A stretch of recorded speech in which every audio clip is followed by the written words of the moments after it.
Hello and welcome to the EMJ podcast with me, your host, Dr. Jonathan Sackia. Today, I'm joined by Dr. Jacqueline French, and she's Professor of Neurology at New York University Langone's Health Comprehensive Epilepsy Center and founder and director of the Epilepsy Study Consortium.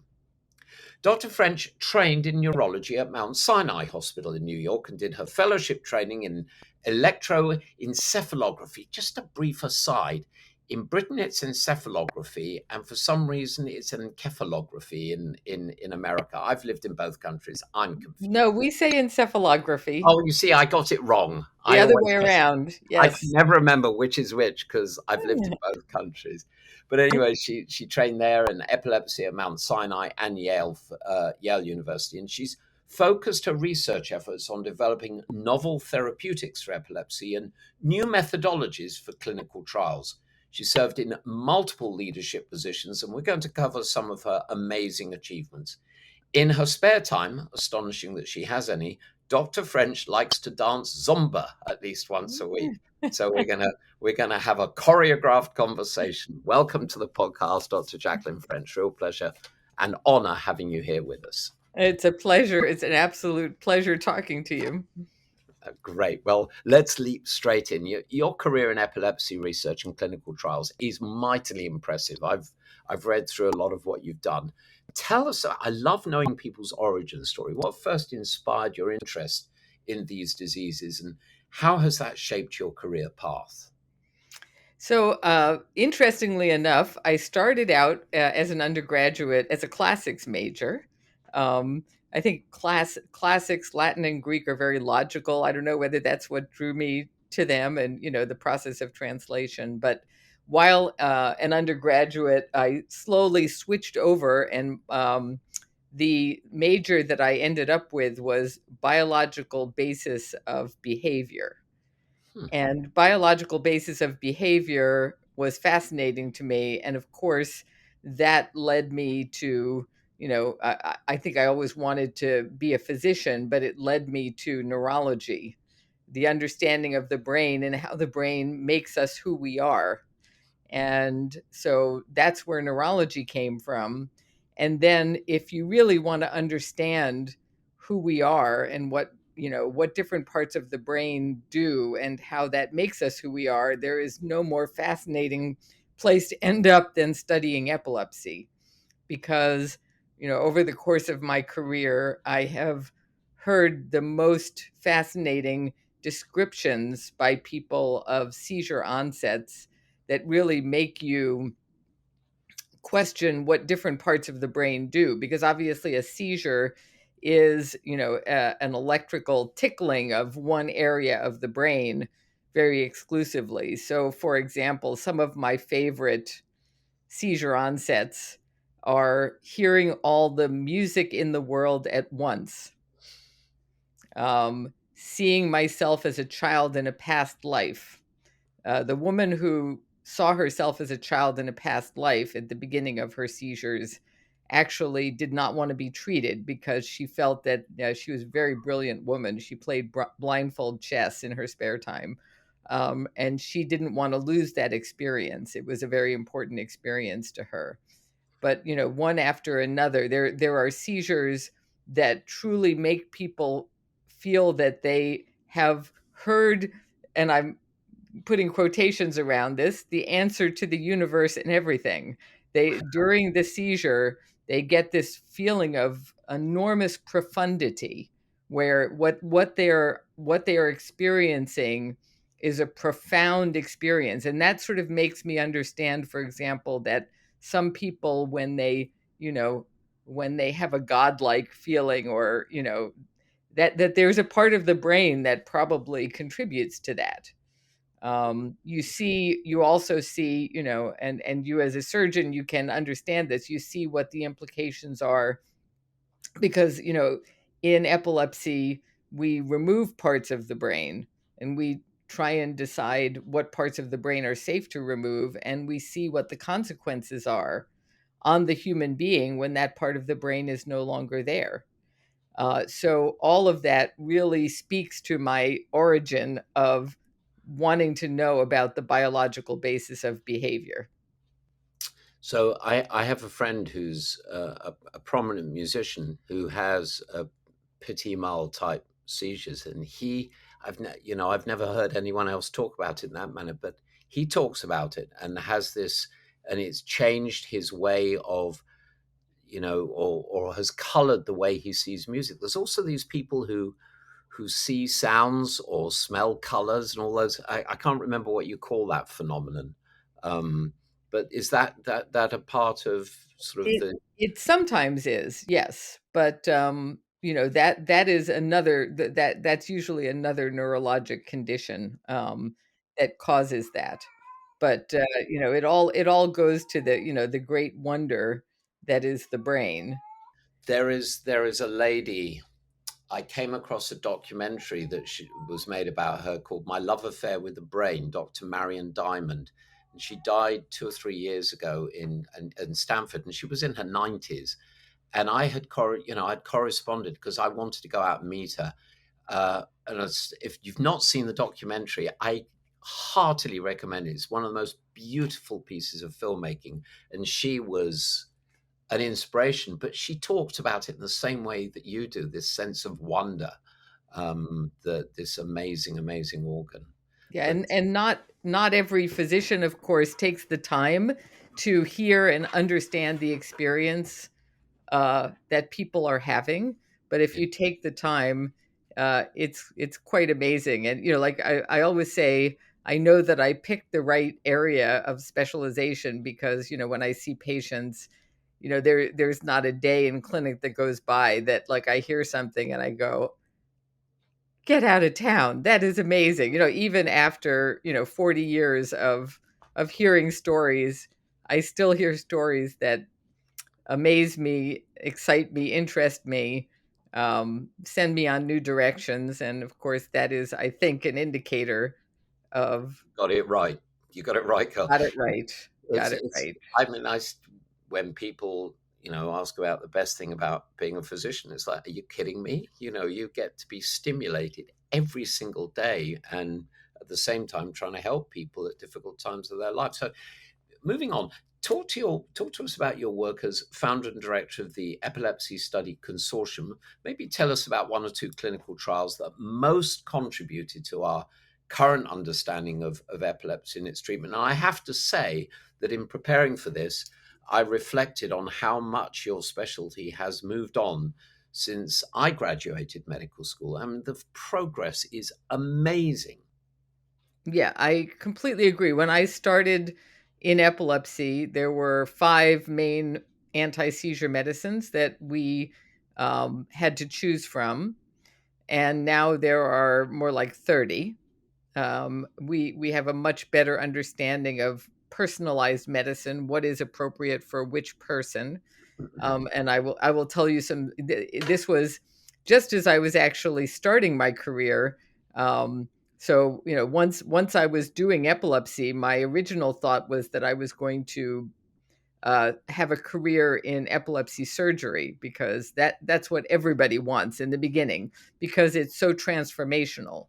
You can take someone who has very treatment resistant epilepsy, find the location where the seizures are coming from, remove it, and return them to essentially an unencumbered life, that they can live the way they're supposed to live. And that is so satisfying and rewarding. And I still, by the way, get letters from people that I led through the process. Obviously, I'm not a surgeon, but led through the process of epilepsy surgery decades ago to tell me how their life has gone and how grateful they still feel so many years later. So that is obviously something that everybody aspires to. But um I and sometimes life takes you in different directions just by chance. And I got to the University of Pennsylvania, which was the first place that I had an academic appointment, and they basically needed somebody to be the very junior person involved in clinical trials, and even more so, usually you have an investigator and you have the administrative coordinator who's helping you with patient tasks or whatever. and that coordinator had left and they couldn't find a replacement. So I basically was, not never was the chief, but I was definitely the cook and the bottle washer for the first year. And I learned an enormous amount, not only about the trial itself, but the sort of the tasks that were necessary in order to make a trial run properly. And I think that was sort of the beginning. And I started running a course, which still, by the way, goes on to this day, every other year, for people who were involved in clinical trials of drug development specifically. And that course was attended by investigators from the trials. The FDA was kind enough to be present. So there were the regulators at the table. There was also the companies themselves, the innovators, the basic scientists, all sitting in one room and talking about how to improve that process and where new drugs were coming from and so on. And that convening of that meeting sort of put me at the center of things in a certain way from a very junior point in my career, and got me very involved in clinical trials. It wasn't long after that I, for the first time, was the principal investigator, not for my center, but for the country. So I was the senior investigator for the trial that was vigabatrin, which was one of the newer drugs coming along. And through that experience, you layer on experience after experience. And through that experience, I got to understand how you look at the aggregate data from multiple centers. And that was very eye-opening for me. And so little by little, I learned more about the conduct of trials, the interaction with regulators and other things. And then, a couple of things happened which are kind of interesting, and they didn't only happen in epilepsy; they happened in all areas of drug development. And that is that companies, for financial reasons primarily, divested of their own.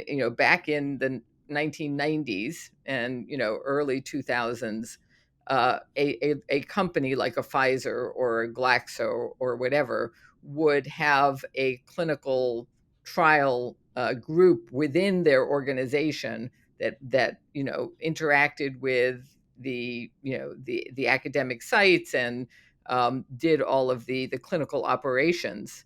And most companies divested of that and replaced them with something called a CRO, a clinical research organization. And that's the first thing that happened. And the second thing that happened was that recruitment became much more complicated. We were the victims of our own success. As more drugs came along, more people had their seizures better controlled, and they were no longer candidates for trials. And the trials became hugely global international studies, as opposed to being in the hands of a small number of investigators. Right. And to a certain extent, it was the blind leading the blind, because the CROs were not experts in that drug or that necessarily that particular disease area. And a lot of the investigators now also were not trialists. They had not come from a history of being trialists. And that led to all of a sudden uh, quite a number of spectacular failures where drugs that I personally thought probably were effective drugs, we couldn't demonstrate that in a trial because of all of these things. And that's when the study consortium came into being, because I said, we need somebody who, because the CRO is not incentivized to have a positive trial. They're incentivized to enroll a trial, to make it run properly, but not necessarily to make sure that the right patients are enrolled so that you can separate a good drug from a placebo. And the placebo rates were skyrocketing. So we started to provide, we're a nonprofit, and we started to provide, our own resources to the sponsors to say, we'll give you help on understanding what inclusion and exclusion criteria should be, And most importantly, we will look at each patient as they're enrolled in a trial to tell you whether that patient belongs in that trial or not. And in the beginning, when we first started doing it, our jaws like dropped to the floor because it became so obvious so quickly that so many of the sites actually didn't take those histories that I was talking about originally, didn't understand their patients, didn't know what kind of seizures they were having, or in fact, whether they were having seizures at all. And those patients had no business being in trials. And, we have been steadily working ever since to try and improve the conduct of the trial so that, if the drug has an effect, if it is effective, if it is appropriate, then you can show that. We're not here to make a bad drug look good. We're here to differentiate the good drugs from the bad drugs Sure. in the most efficient way. And when you're talking about the ethics of trials, which you were discussing before, what is ethical when a drug, you don't know what the benefit is and you don't know what the risk is to expose as few people as possible to be able to at least get an early indicator of what those are so that you can properly inform another group that's now either involved in trials or eventually going to take the drug when it is marketed. um, in the beginning, you have to expose as few people as possible and be as efficient as possible. And when I started doing trials in the early 90s, we would enroll a couple of hundred, people in a trial, and that would be enough. And then all of a sudden, by the time the study consortium came around, we're talking about 600 people in a trial. The trials, tripled in size because they were becoming inefficient and the placebo responder rate was going up.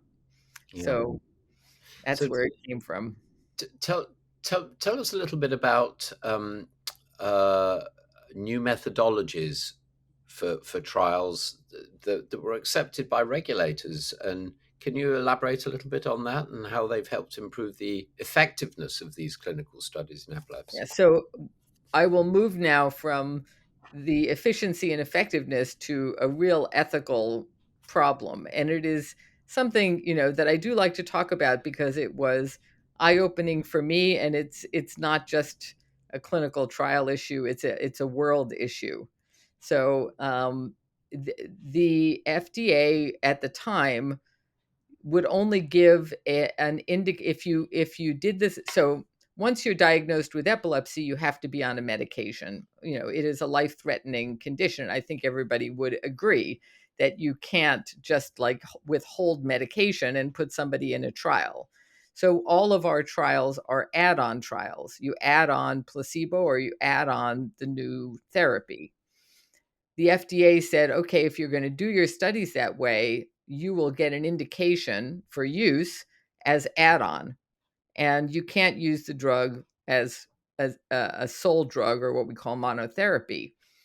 That's a problem because when you start somebody on a drug to begin with, you're starting only a single drug. So they were basically saying you can use this in people who have established epilepsy, but you can't use it in people with newly diagnosed epilepsy. And some of the drugs were better than the drugs we were using. And in fact, the 5 drugs that we used back in, the early 1990s have basically been all replaced by the newer drugs because they're safer and more efficacious.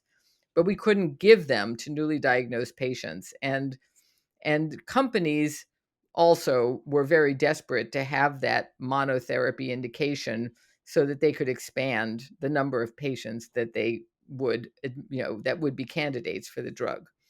So they started to think about what can we do to get this monotherapy indication.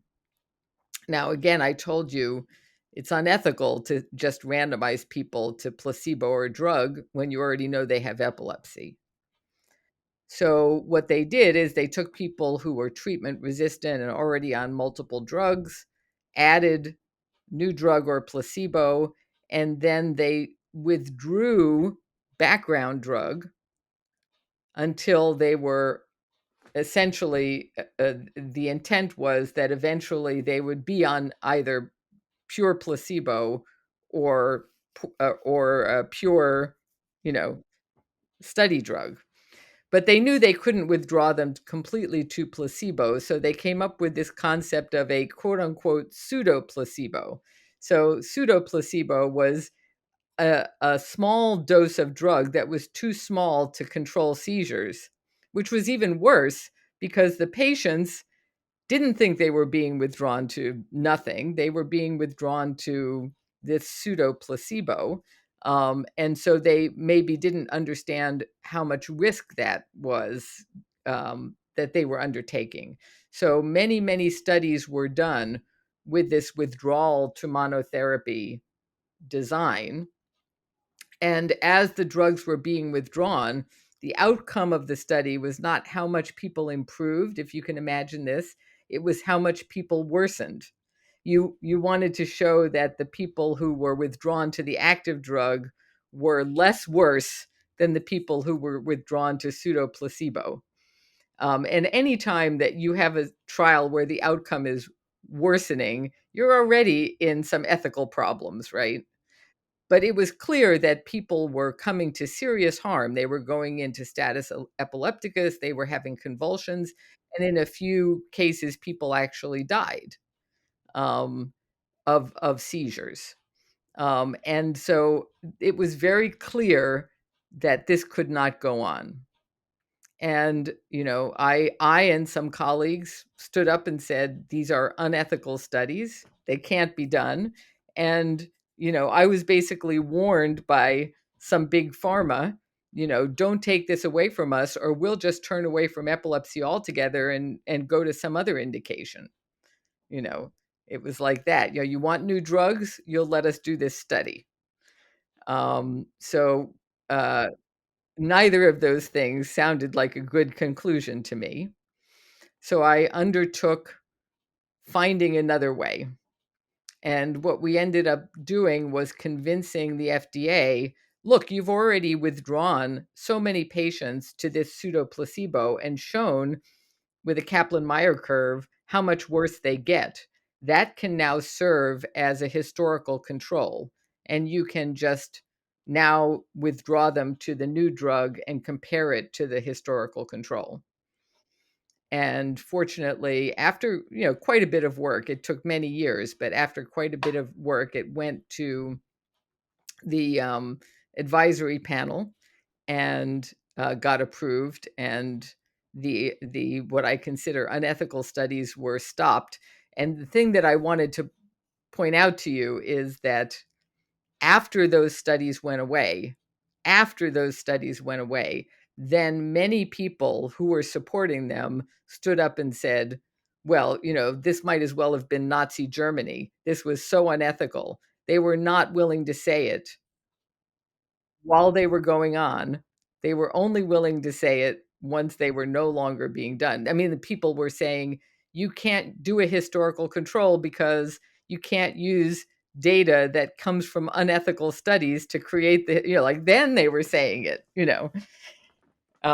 So that was a real interesting experience about how everybody, you know, it's back to there was a, you know, famous example, you know, which you probably are familiar with, where a woman was killed in New York City under a lamppost, and everybody was watching from their window, and, you know, nobody did anything. Nobody called the police, and nobody did anything. And afterwards, they analyzed it, and they decided that it was this feeling. Well, if something is supposed to be done, then somebody would be doing it. So if nobody's doing it, then obviously there's no need to do it.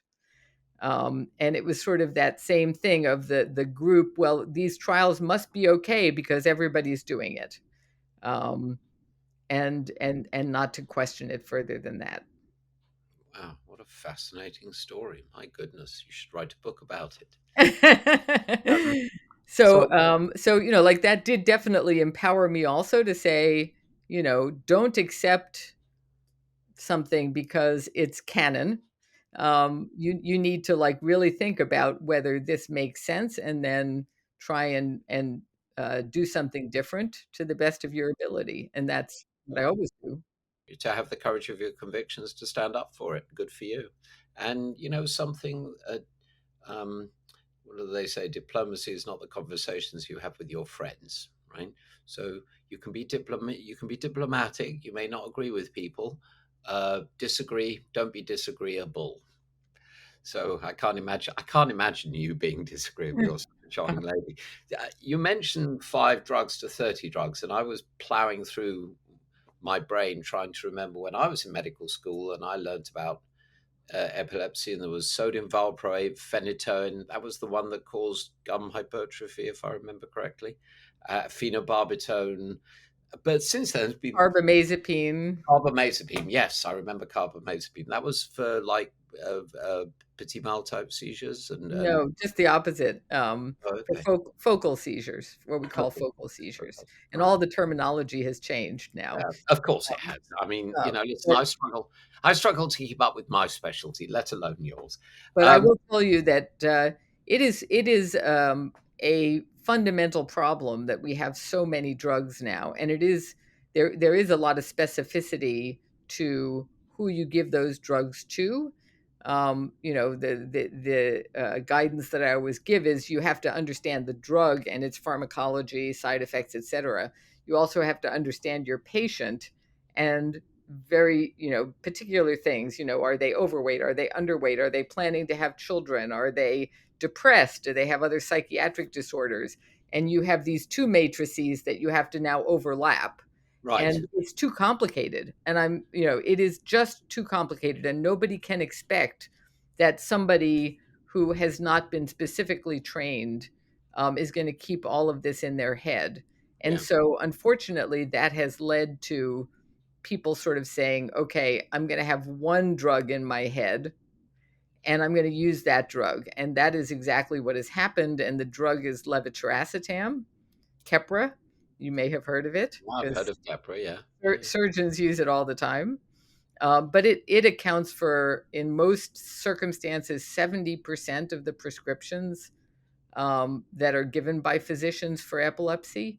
And so we went for, it's funny, we have so many more drugs, but what that has led to is actually not people being having more options for treatment, but actually having less. It's an interesting, and you've also had added to your armamentarium neuromodulation, vagal nerve stimulation. And I remember meeting Skip Cummings, who was the CEO of Cybronics when it first kicked off, the company that first brought that to market, I believe. And then, of course, epileptogenic focus ablation, neurosurgical ablation, and now being done minimally invasively. Can you talk to us about the landscape of epilepsy treatment? You've hinted at it, and you've with this description about 70% of treatments being one of the 30 drugs. Talk to us a little bit about the landscape and how it's matured. Also, then maybe just tell us what's at or just over the horizon to make it even better. That's very exciting. We'll do that first. Excite us. So we actually, and I've spent some of my intellectual capital over the last 40 years on committees for the International League Against Epilepsy, coming up with new names for things. And it may seem ridiculous to just keep coming up with new names for things. But there's got to be a good reason for it. And one of the things that we renamed is anti-epileptic drug. Yeah, anti-seizure medication. Yes, you corrected And me in our yeah, correspondence. and there is a good reason for that, a very good reason for that, because our drugs, all the 30 drugs that we have developed so far, are not anti-epileptic. It is absolutely a misnomer. They don't treat the epilepsy. They absolutely treat the seizure.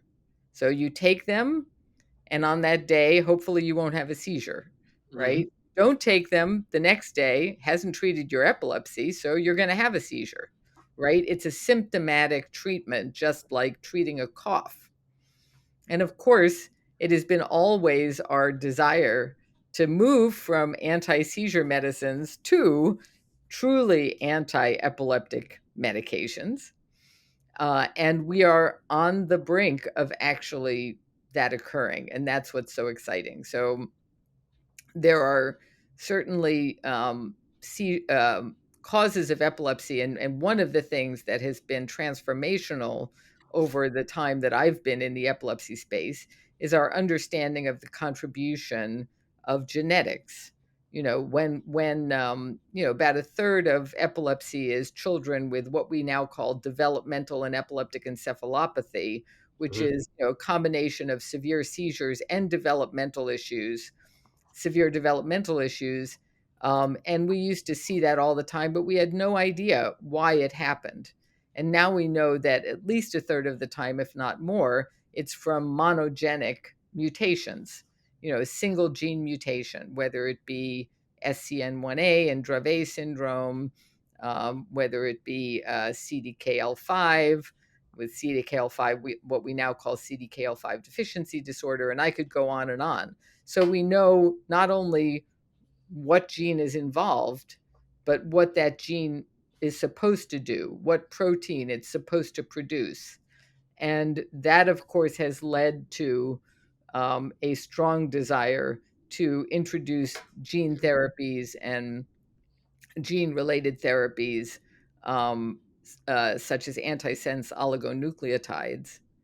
And I honestly never thought, even 5 years ago, that I would see it in my lifetime. And here we are with multiple gene therapies and ASOs and other approaches um, in the clinic, already in clinical trials, where we might not only be able to intervene on the seizures, but also prevent these children from having the devastating consequences that the lack of that protein would have on their brain over time.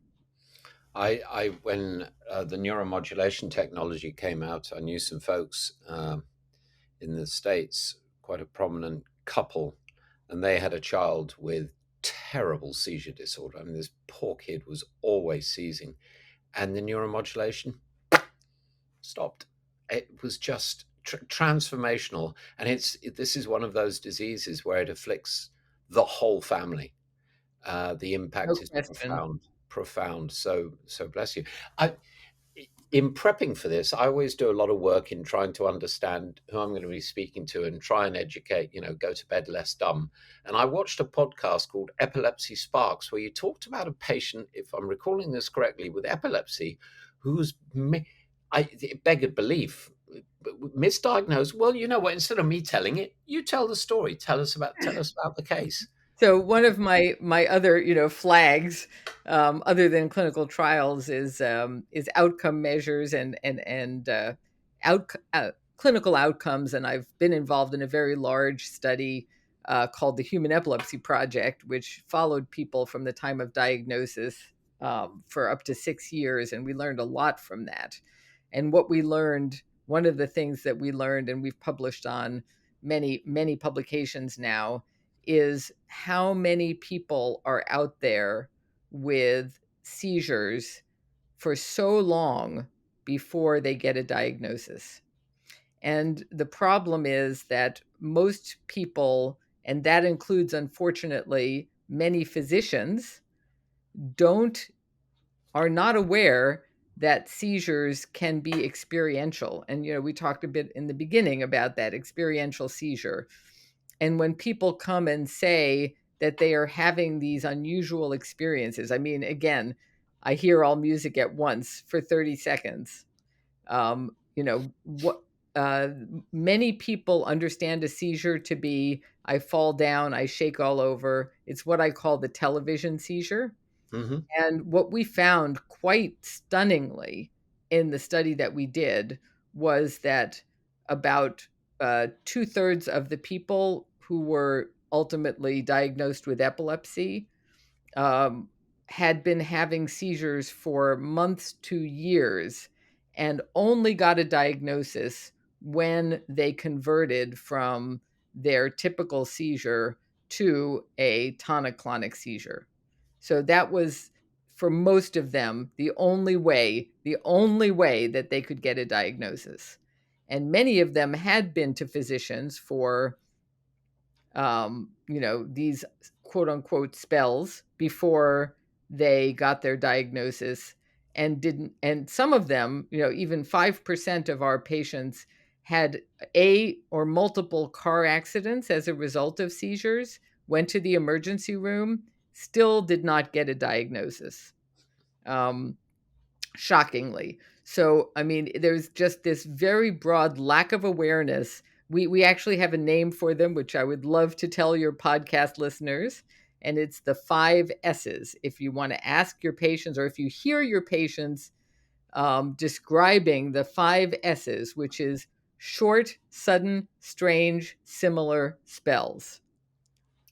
Short, sudden, strange, similar spells. So the guy who hears all music at once, he would tell you they don't last long. They last less than 30 seconds.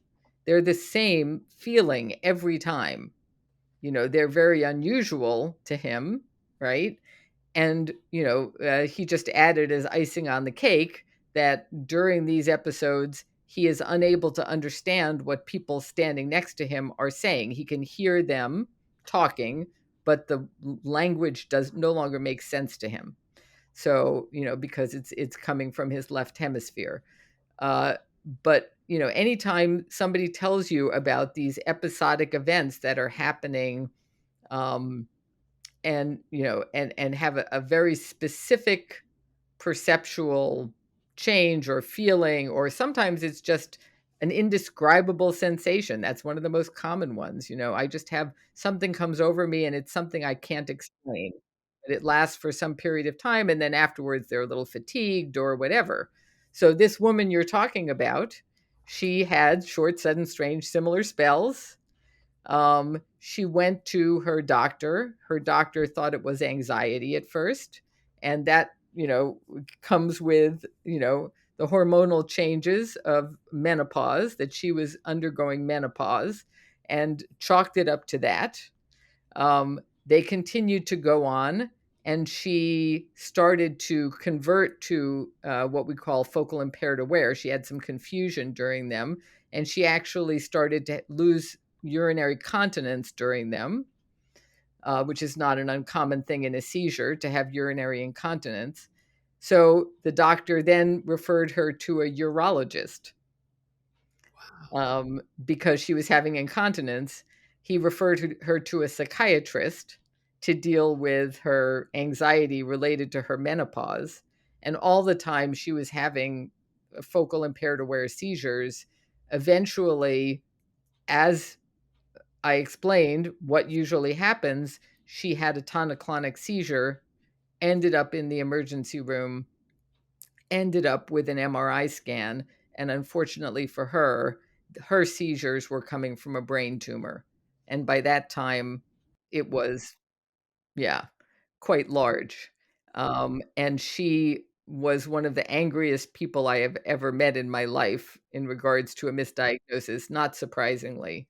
She felt like all of those doctors discounted what she was saying, and they wouldn't have if she wasn't a perimenopausal woman.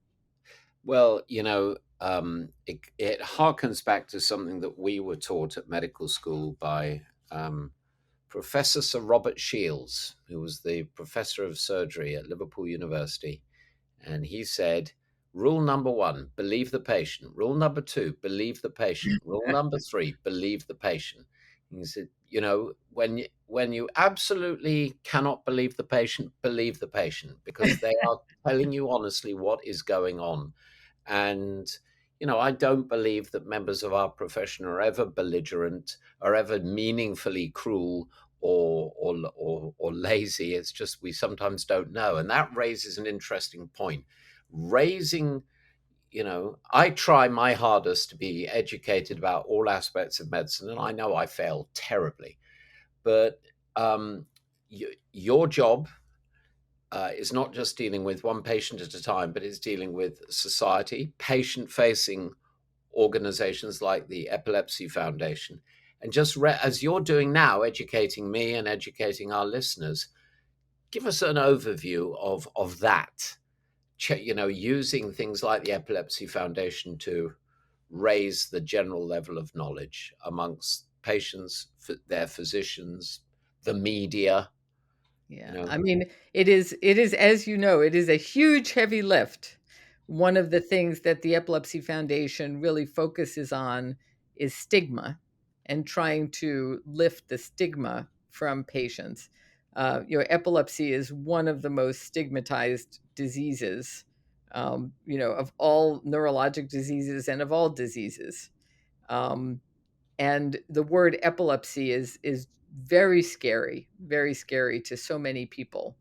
And I have actually advocated, although I haven't Really. so far gotten this accomplished, getting rid of the word altogether, because there are many examples now where removing the stigmatized word actually does remove the stigma. So we don't talk about manic depression anymore. We talk about bipolar disorder. It's much more palatable. And just going from epilepsy to seizure disorder, which is basically what it is, it's a seizure disorder, sounds so much less scary. I can't tell you how many patients have said to me, "You're not telling me I have a seizure disorder and I have epilepsy. That's terrible." You know, so they don't understand epilepsy and what epilepsy means. Everybody understands what seizure disorder means. It means you're having recurring seizures. Yeah. That's all you need to know, right? Yeah. So we work on stigma. We work a lot on just having, because seizures can happen anywhere. And this is back to the education on what can a seizure look like, right? So what do you do if you see someone having a seizure? You first have to understand that that's what you're seeing, and you have to react to it properly. We also, along those lines, unfortunately, we have our hands full dealing with the police, because a lot of times, even if a person is not, very mobile during a seizure, after the seizure is over, they have a postictal period of confusion, and during that postictal period of confusion, unfortunately, their behavior is abnormal and they're not going to respond appropriately to authority, right? If the authority, normally you or I, if a policeman comes up and says, "Stop what you're doing, put your hands at your side," that's exactly what we're going to do. But if you're postictal, you're not going to know that's a policeman, and you may see that person as a threat, just as a general threat, and you may even actually respond to that threat. And unfortunately, I'm here to tell you that it is not uncommon for the police to kill someone during a postictal state. There's actually a video online that I've seen of that exact situation happening. And I mean, obviously tragic for the poor man who died, his family, and the police officer who realized afterwards what he had done. But education, education, education. Yeah, so we try and educate the police, we try and educate families, and anybody who could potentially be a bystander.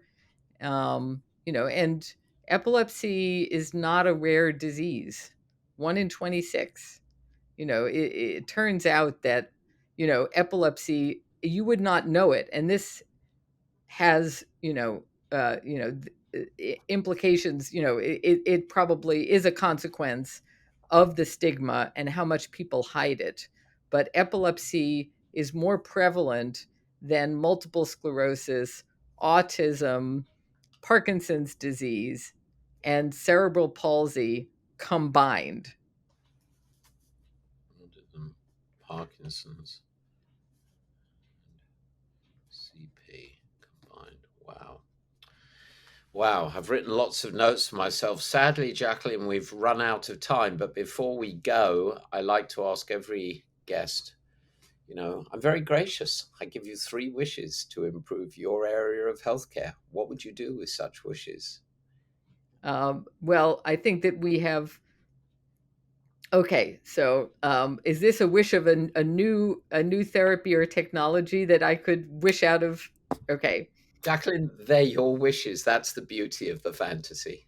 okay. So my first wish, and people are working on this, and I'm helping them work on it because I think it would be so useful, is a blood test or EEG test that tells you whether you have epilepsy or you don't have epilepsy, because we don't have that, right? A diagnostic test. That would be good. That would be amazing. And, then maybe you could go for your annual physical and you could, just get the blood test like, you get an EKG every year. Oh, it looks like you have a little touch of epilepsy. And the beauty is that, up to 75% of the time we can take care of that with a medication and you don't have to have another seizure in your life, right? It's just a question of getting people diagnosed. So that would definitely be on my wish list. Of course, like it would be easy to wish for a drug that's effective with no side effects for everyone. Again, we're working on that. We're working on better drugs. I don't want the people who have um, take medication to control their seizures to have to suffer consequences of taking that medication every day, because likely they will have to take it for a very long time. My third wish is going to be that whatever treatment we develop is going to be something that does not have to be taken every day. I would love to have a monthly depot anti-seizure medicine. How hard is that, right? And take people away from the chains of the burden of knowing that they're just one missed pill away from a breakthrough seizure. Yeah, yeah. I was once with a very good friend, and we were having lunch in a restaurant in Chicago. And there was a table just kind of off to my right. It was packed. And a chap fell off his chair and was having a tonic-clonic seizure on the floor. A few things were fascinating about it. I mean, I jumped up and to render assistance and try and protect him from the situation. But other than a few people looking over, the majority of people just didn't want to see it and just carried on having lunch. And it blew me away. And you talk about stigma, because it does carry a lot of ancient stigma to it, doesn't it? A lot of these sort of, Or it does. yeah. So I just trust that Dr. Jacqueline French is going to continue to do amazing things to help the people who are living with these conditions. And I just want to also thank you for being with us today and the amazing work you're doing in elevating this work. So thank you very much. Well, thank you so much for having me. It's been an absolutely wonderful conversation. We could go on for another Yeah, 5 hours. absolutely. I could. I mean, if we didn't have to do this damn podcast thing, I could just keep talking to you. I'm the luckiest man in the world because I get to talk to fabulous folks like you. And to the people listening, if you've enjoyed this conversation, I guess if you're still listening to me drone on, then you probably have. Please subscribe on Apple or Spotify, or wherever you get your podcast. Like us, tell your colleagues, leave nice comments. You know the drill. And check out the archives. There's lots of wonderful episodes on there. And please join us next week for another fascinating episode. Until then, I'm Dr. Jonathan Sakya. Thank you very much for listening to the MJ podcast. Please, everyone, stay safe, stay well, stay curious. Bye for now.